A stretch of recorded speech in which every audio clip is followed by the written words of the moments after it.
In this culture segment, we are interested in love and even more so in infidelity in couples, how to relive a perfect relationship after infidelity.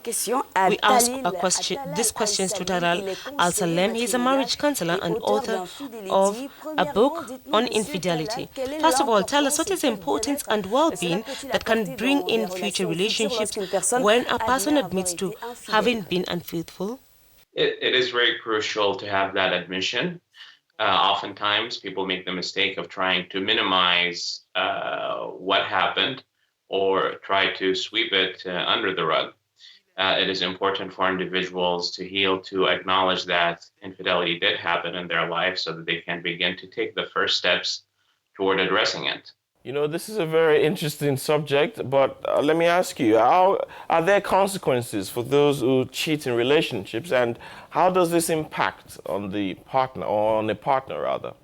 Infidelity has a lot of devastating impact, not only on the unfaithful partner, but also on the betrayed partner and the third party they involve in the affair and everybody in their social circle. Some of the physical consequences include sexually transmitted diseases, unwanted pregnancies, job loss because somebody slept with somebody in the workplace, which is quite common.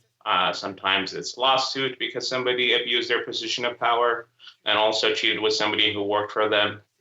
In addition to those physical consequences, there are less tangible consequences. There is the intense emotional impact, the feelings of insecurity, the lack of trust, the intense anger, shame, and guilt experienced by the discovery of the affair.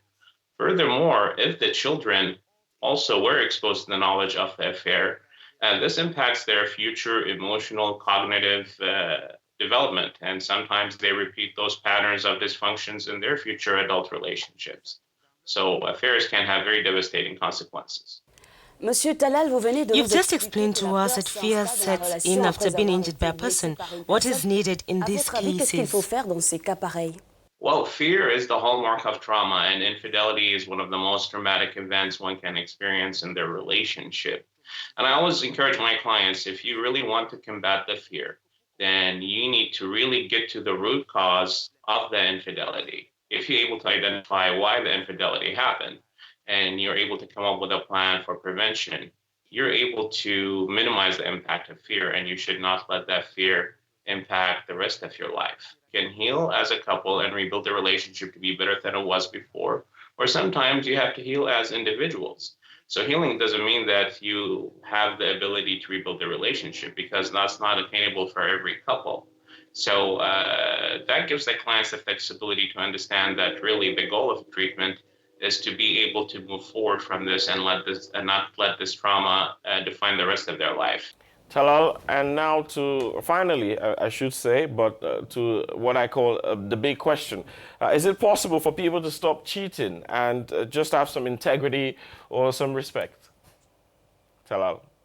Of course it is. And there is this common misconception that infidelity only happens for people who are unhappy in their relationship. Infidelity doesn't happen in a vacuum. There is a variety of reasons why infidelity happens. Sometimes it's relationship dissatisfaction, and sometimes it's individual dissatisfaction or a symptom of mental health issue. So when people are able to identify the root cause of why infidelity happened in the first place, they are able to actually prevent it from happening in their life.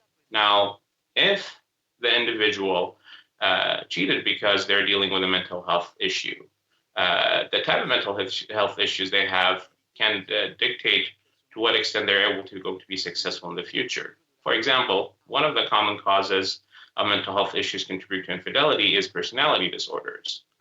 Individuals who struggle with antisocial personality disorder or narcissistic personality disorders, those individuals may have difficulties in not reoffending in the future, because a person with antisocial personality disorder have a disregard to the rights of their partners in their relationship. So they might be struggling in their ability to be faithful in the future. And the same issue with folks with narcissistic personality disorder, because they need that constant attention from other individuals other than their partners. So folks with these disorders have the capacity to do better, but it's more difficult for them.